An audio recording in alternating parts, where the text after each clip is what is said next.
Welcome back to the channel, basketball fans, where today we are breaking down one of the most satisfying wins of the season for the Boston Celtics. It is officially the All-Star break, and the Celtics have capped off the first half of the campaign with an absolute exclamation point by destroying the Chicago Bulls 124-103. This was not just a win, it was a statement. After a week of somewhat shaky performances and a lot of noise surrounding the trade deadline, Boston came out and reminded the entire league exactly who they are. They looked sharp, they looked connected, and most importantly, they looked like a team that is finally integrating its new pieces to perfection.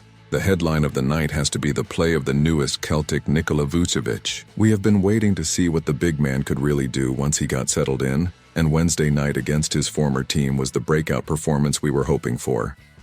It is poetic in a way that his best game so far came against the Bulls, the team that he spent so many years with. Vucevic finished the night with a fantastic stat line of 19 points, 10 rebounds, 3 assists, 2 blocks, and a steal. But the numbers only tell half the story. It was the efficiency and the comfort level that really stood out. He shot 7 of 12 from the field and an incredible 4 of 5 from deep. This is exactly why Brad Stevens made the move to bring him here. We have talked endlessly about the need for spacing in Joe Mazzulla's offense, and Vucevic provides that in a way that few other bigs can.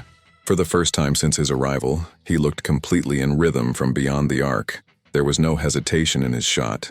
When the ball swung to him, he let it fly with confidence, and that spacing opens up the floor for everyone else.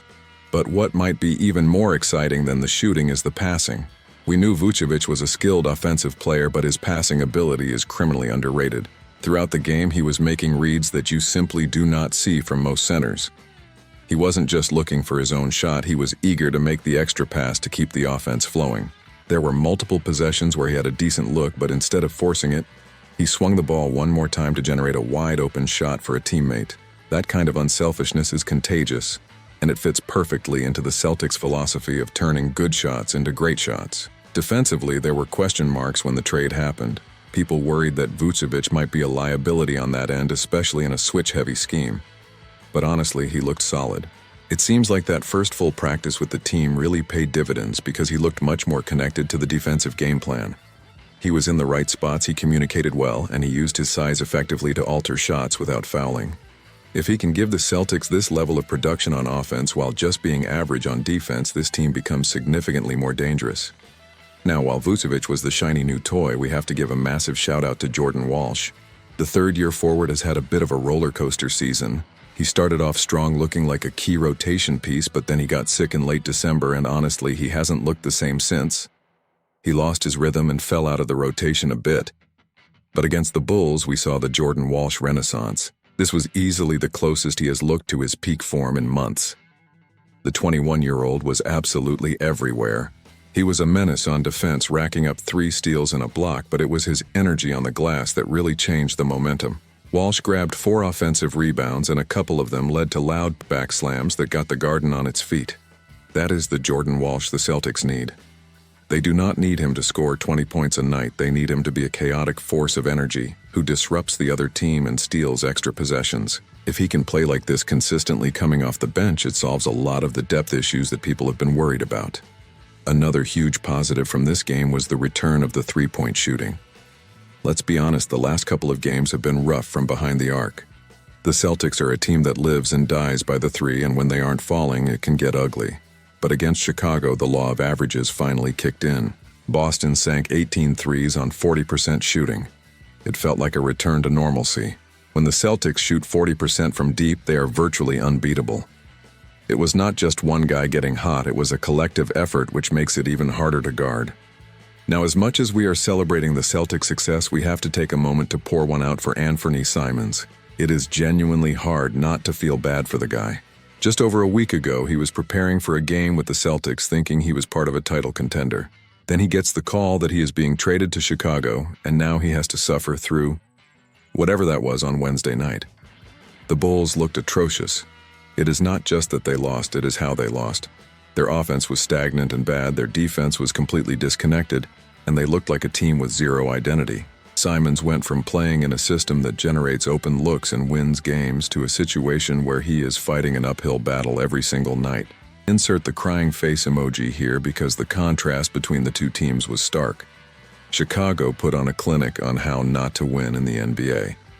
For Simons, it has to be a bitter pill to swallow seeing his former teammates having fun and winning big while he is stuck in a rebuild situation that looks like it is going to be painful for a while. But that is the business of the NBA.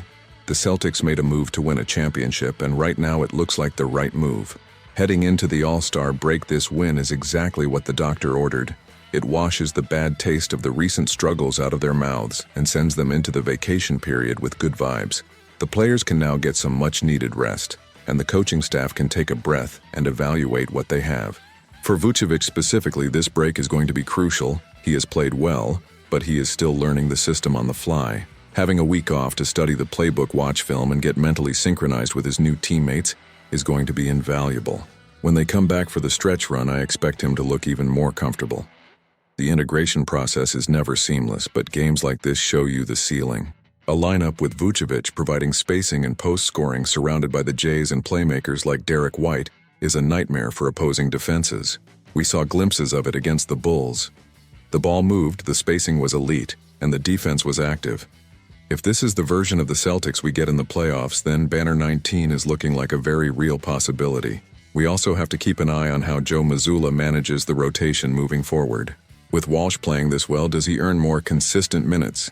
How does the double big lineup evolve? These are the questions that will define the second half of the season. But for now, we can just enjoy the fact that the Celtics are entering the break on a high note. They took care of business against an inferior opponent, which is what great teams do. They did not play down to the level of the competition. They stepped on their throats and didn't let up. That is the killer instinct we want to see.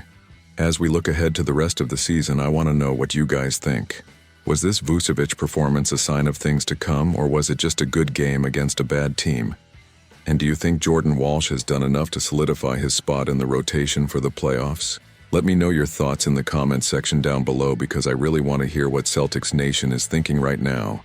Also, if you are new here, or if you have been watching for a while and haven't hit that button yet, please make sure to subscribe to the channel.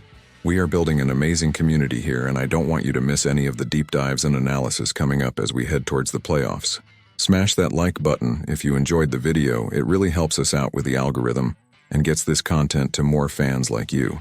And do not forget to click that little bell icon so you get notified every single time we upload a new video. Enjoy the All-Star break, everyone, and I will catch you in the next one.